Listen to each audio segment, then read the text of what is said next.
హరి ఓం శ్రీ గురుభ్యో నమ. ఋషులందరూ ఆ వేణుడి యొక్క దక్షిణహస్తాన్ని మధించిన తర్వాత దాంట్లో నుంచి భగవానుడైనటువంటి శ్రీహరి యొక్క అంశతో తర్వాత లక్ష్మీదేవి యొక్క అంశతో ఒక మిథునము అంటే ఒక జంట జన్మించింది. వాళ్ళని చూసినటువంటి మహర్షులందరూ కూడా చాలా సంతోషించేసి వాళ్ళందరూ ఏమన్నారు అంటే, ఏష విష్ణోర్భగవతః కళా భువనపాలిని ఇయం చ లక్ష్మ్యా సంభూతి పురుషస్యానవ అనపాయిని. అనపాయిని అంటే ఎప్పుడూ వదలనటువంటి నిరంతరము కలిసి ఉండేటువంటి ఇయంచ లక్ష్మ్యా లక్ష్మీదేవే వచ్చింది ఈయనతో పాటు. తర్వాత ఈయన విష్ణో భగవత సాక్షాత్తు పరమాత్మ అయినటువంటి శ్రీ మహావిష్ణువే భగవంతుడైనటువంటి వాడు. ఇద్దరు కలిసేసి ఇక్కడికి వచ్చారు.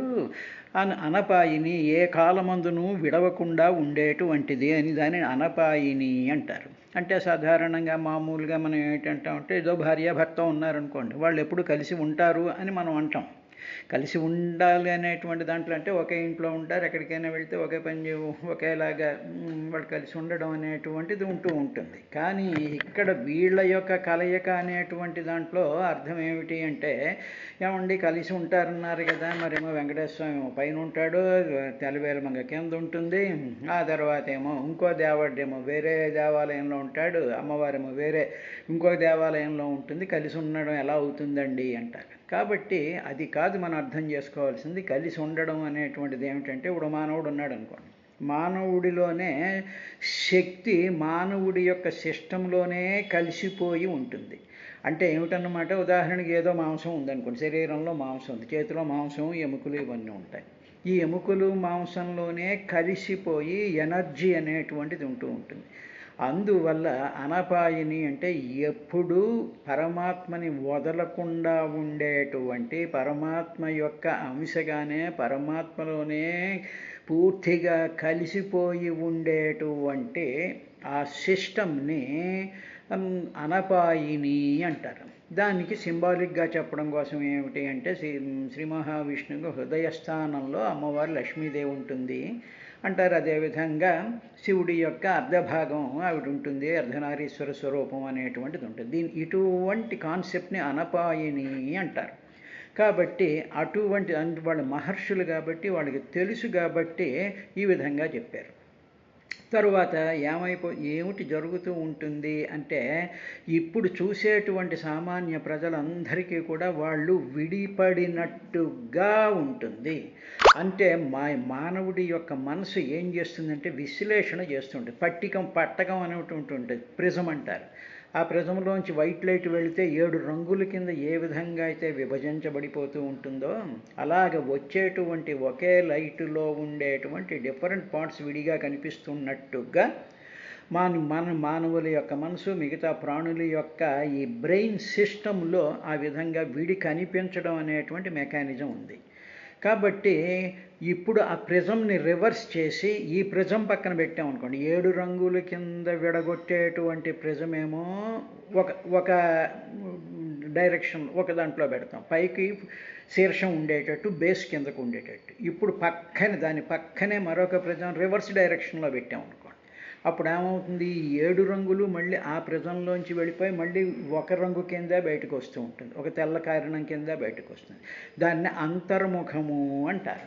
కాబట్టి అంతర్ముఖ సమారాధ్య, మన మనసుని అంతర్ముఖం చేయాలి అంటే దాన్ని రివర్స్ డైరెక్షన్లో హృదయం వైపుకి పెట్టినట్లయితే పరమాత్మ యొక్క అసలైనటువంటి స్వరూపం జరుగుతుంది.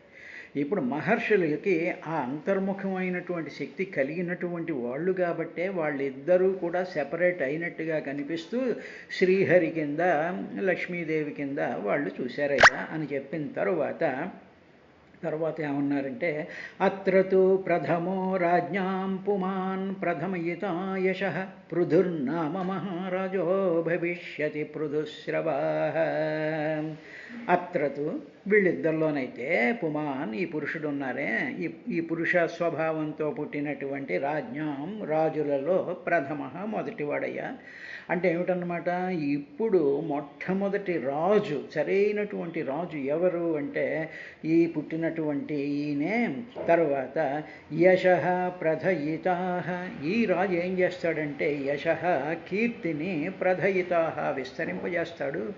దేనిని విస్తరింపజేస్తాడు అంటే రాజు యొక్క కీర్తిని తన కీర్తి కాదు, తన గొప్పతనం కాదు, రాజు అనేటువంటిది రంజింపజేసేటువంటి గుణము.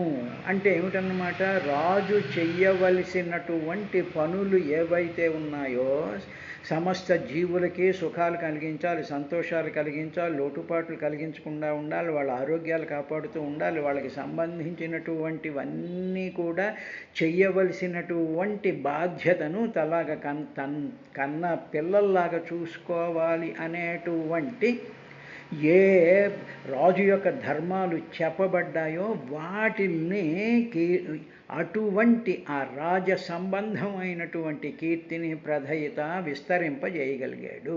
అంటే ఏమిటన్నమాట, ఎవరైనా రాజు ఉన్నప్పుడు ఈ విధంగా these are the procedures a king should follow, a ruler should follow అని దాని యొక్క కీర్తిని తన ద్వారా విస్తరింపజేశాడు. అటువంటి ఆ అబ్బాయి పృథునామః, పృథుశ్రవాః మహారాజ భవిష్యతి. ఇప్పుడు ఇలాగ ఉండేటువంటి ఈ పిల్లవాడిని పృథువు అంటారయ్యా. పృథువు అని పేరు ఈ అబ్బాయికి. పృథు చక్రవర్తి అని చెప్పి ప్రసిద్ధిగాస్తాడు. ప్రజలందరూ కూడా పృథువు గారు అంటారు.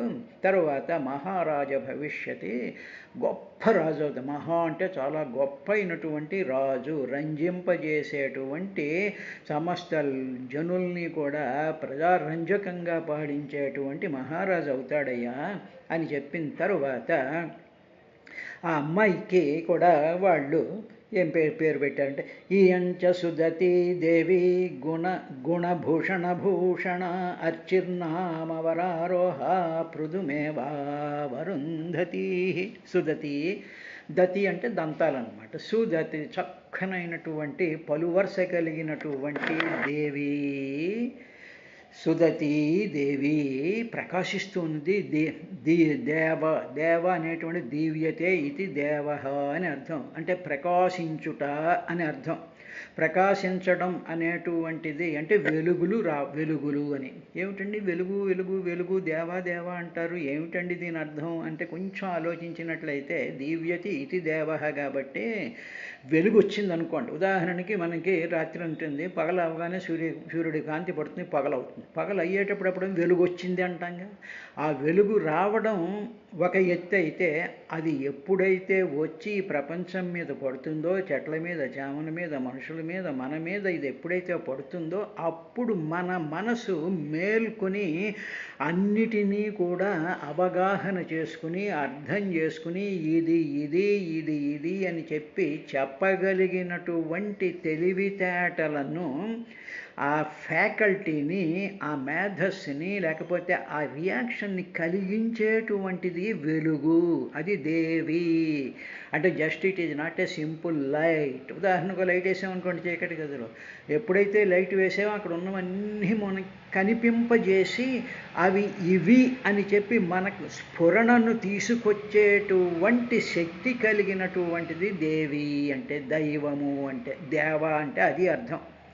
కాబట్టి అటువంటి శక్తి మనలోనే ఉంది కాబట్టే, భగవంతుడు మనలోనే ఉన్నాడు కాబట్టే, దేవుడు మనలోనే ఉన్నాడు కాబట్టే మనకి అన్నీ తెలుస్తున్నాయి. నాలో ఎముకలు ఉన్నాయి, నాలో రక్తం ఉంది, నాలో ఇది ఉంది, నాకు కడుపు నొప్పి వస్తుంది, నాకు ఆలోచనలు వస్తున్నాయి, నాకు ఆకలిస్తుంది, నేను చూడగలుగుతున్నాను, నేను వినగలుగుతున్నాను అనేటువంటి ఆ ఎరుకని, లోపలుండేటువంటి వెలుగు మనకి కనిపించేటట్టు, వినిపించేటట్టు, స్పృశించేటట్టు, చూసేటువంటి విధంగా చేస్తోంది ఆ వెలుగు. అందువల్ల భగవంతుడు లేని ప్రాంతం అంటూ లేదు అనేటువంటి విషయం చెప్పడానికే దేవి లేకపోతే దేవ అంటారు. ఇప్పుడు ఆ అమ్మవారు, ఆ పుట్టినటువంటి అమ్మాయి సుదతీ దేవి మంచి చక్కనైనటువంటి పలువలస కలిగినటువంటిది ఆవిడ. గుణభూషణ భూషణ, గుణాలకే భూషణమైనటువంటిది.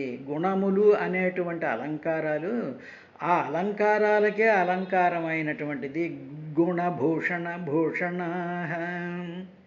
గుణాలు, ఆ గుణాలు మానవుడికి గుణాలు అనేటువంటి ఏమిటి, భూషణములు అంటారు. గుణములు అంటే ఏదో మంచితనం అని, సంస్కారంగా మాట్లాడడం అని, అసూయ లేకపోవడం అని, కోపం అది లేకపోవడం అని, శాంతంగా ఉండడం అని, సహాయం చేస్తూ ఉండడం అని, దానం చేస్తూ ఉండడం అని, మంచి మాటలు మాడుతూ ఉండడం, ఇటువంటివి అన్నీ చెప్తారుగా. 39 రకాలైనటువంటి మంచి గుణాలు. ప్రేమగా ఉండడం, మమకారం కలిగి ఉండడం, తర్వాత అందరినీ సమానంగా చూస్తూ ఉండడం, దైవభక్తి కలిగి ఉండడం, ఇలాగ చెప్పినటువంటి వీటన్నిటినీ కూడా లౌకికమైనటువంటి మానవుడి యొక్క గుణములు అంటారు. అటువంటి గుణాలకే ఈ గుణాలని అలంకారం అంటారు. అంటే మానవుడికి ఏవి అలంకారాలు అంటే ఇటువంటి గుణాలే అలంకారాలు. అంతే తప్ప మనం రాసుకున్నటువంటి పౌడరు, మనం కట్టుకున్నటువంటి చీర, మనం వేసుకున్నటువంటి నగలు, మనం వేసుకున్నటువంటి బూట్లు, మనం ఉండేటువంటి ఇళ్లల్లో ఉండేటువంటి అలంకరణలు ఇవి ఏమీ కావు. ఇన్ని ఉండి పరమ దుర్మార్గుడై కత్తిచ్చుకుని వచ్చినటువంటి వాళ్ళందరినీ పొడి చేసేసి నానా రకాలైనటువంటి అవినీతి పనులు చేసేస్తూ ఉండేటువంటి ఇల్లులు, వాళ్ళకి ఎన్ని ఆభరణాలున్నా అవేమీ గుణాలు కావు. గుణములు అంటే ఇవి ఉండి సాధారణమైనటువంటి జీవనం గడిపితే చాలు, అది భగవంతుడి యొక్క స్థితి ఉంటుంది అని చెప్తూ ఉంటారు. కాబట్టి ఇటువంటి గుణభూషణాలు, ఇటువంటి గుణాలే అలంకారాలుగా కలిగినటువంటి అటువంటి దానికే అలంకారమైనటువంటిదయ్యా ఈ అమ్మాయి, భూషణమైనది. వరారోహ, చాలా అందమైనటువంటి ఇయంచ, ఈమె కూడా అర్చినామ, అర్చి అనేటువంటి పేరు చేత పృథుం ఏవ, ఈ పృథు చక్రవర్తిని అవరుంధతి వశము చేసుకుంటోంది. షీ లవ్డ్ హిమ్, వశం చేసేసుకుంది. తన మంచి గుణాల చేత, తన యొక్క అందమైనటువంటి స్వరూపం చేత, అందమైనటువంటి పలు వరస చేత, అందమైనటువంటి మొత్తం శరీరం చేత, తరువాత మహత్తరమైనటువంటి గుణాల చేత ఈయనని వశం చేసుకుందయ్యా. గుణాల చేత వశం చేసుకుంది, అందం చేత వశం చేసుకుంది, సంస్కారం చేత వశం చేసేసుకుంది. అవరుంధతి, వశం చేసేసుకున్నది. భక్తివశ్యా, భక్తికి అమ్మవారు ఏ విధంగా అయితే వశమైపోతుందో, ఈ అర్చి అనేటువంటి లక్ష్మీదేవి యొక్క ఒకానొక అవతారం పృథు అనేటువంటి ఆ చక్రవర్తిని వశం చేసుకుంది. తరువాత ఈయన ఏమిటి అంటే, ఏష సాక్షాద్ధరేరంసో జాతో లోకరిరక్షయ ఇయంచ తత్పరాహి శ్రీ అనుజజ్ఞేన పాయిని. ఏష, ఈతడు, సాక్షాత్ హరే అంశ. ఏమయ్యా, ఈ సాక్షాత్తు ఈ పుట్టినటువంటి ఈ బాలుడు ఉన్నాడే, సాక్షాత్ హరే అంశ, హరి యొక్క అంశతో పుట్టినటువంటి వాడు. ఎందుకు వచ్చాడయ్యా ఈయన అంటే, లోకరి రక్షయ, ఈ లోకాన్ని రక్షించాలనేటువంటి ఇక్షయ అంటే కోరికతో వచ్చాడు. జాత, పుట్టాడు. తత్పరాహ, ఆ శ్రీహరియే పరాయణంగా కలిగినటువంటిది. తత్పరాహ, వాళ్ళ పరం అయిపోయాం అంటాం చూసారా.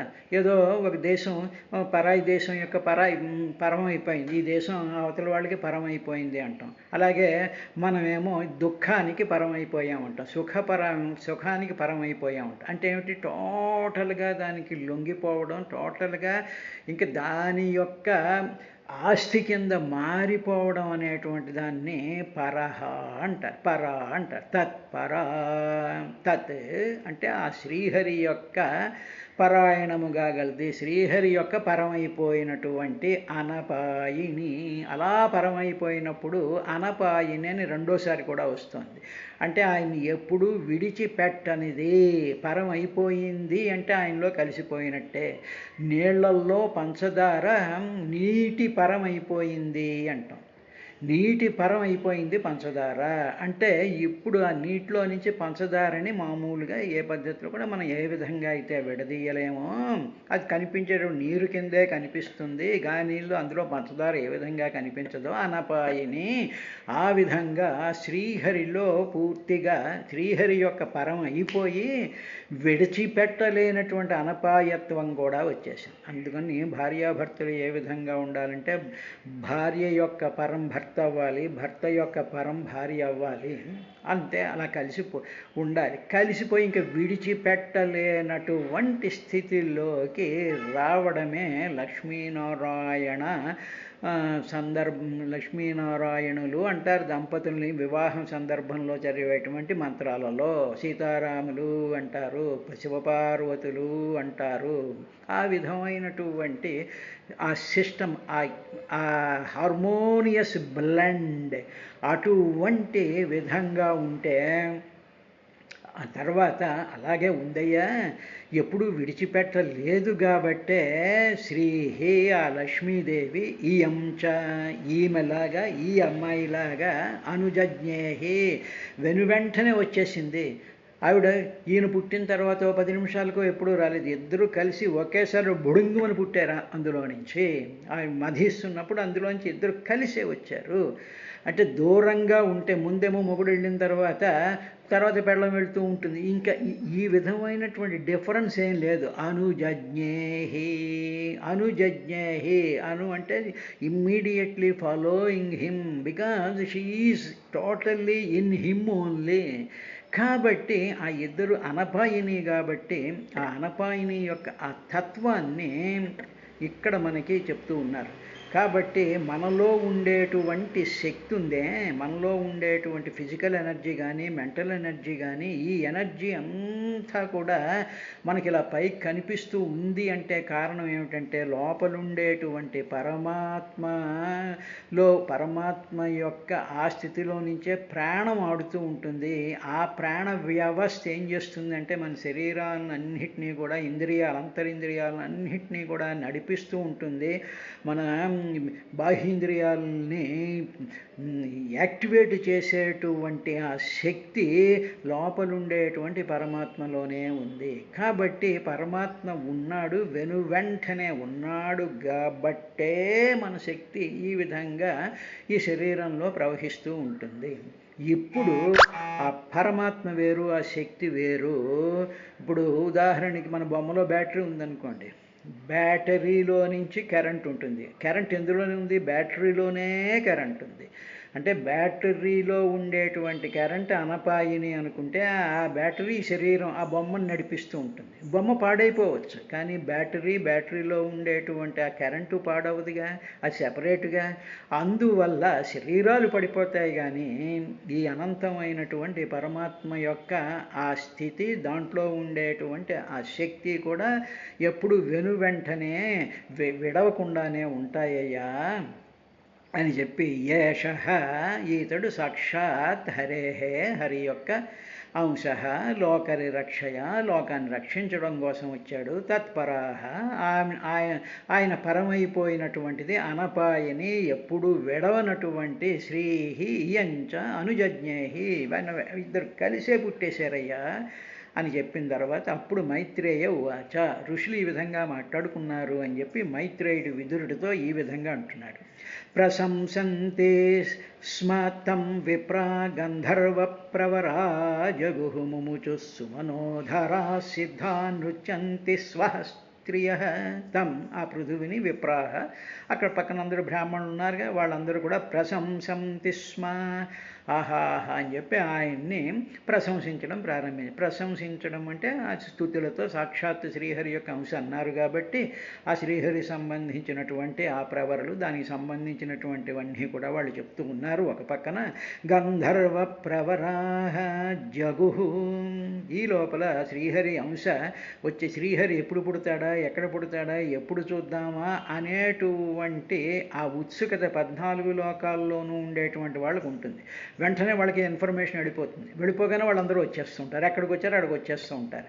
ఎందుకంటే పరిపూర్ణమైనటువంటి పూర్ణస్వరూపమైనటువంటి పరమాత్మని ఎవరూ కూడా చూడలేరు కాబట్టి అంశతో ఎక్కడైనా పుడతాడు అనేటువంటిది ఉంటుంది కాబట్టి వాళ్ళకి ఆ ఇన్ఫర్మేషన్ ఉంటుంది కాబట్టి వెంటనే వాళ్ళు వచ్చేసేసి గంధర్వ ప్రవరాహ జగు, గంధర్వుల్లో శ్రేష్ఠులైనటువంటి వాడు తుంబురుడు ఇటువంటి మహానుభావులంతా కూడా వాళ్ళందరూ కూడా జగుహు గానం చేశారయ్యా.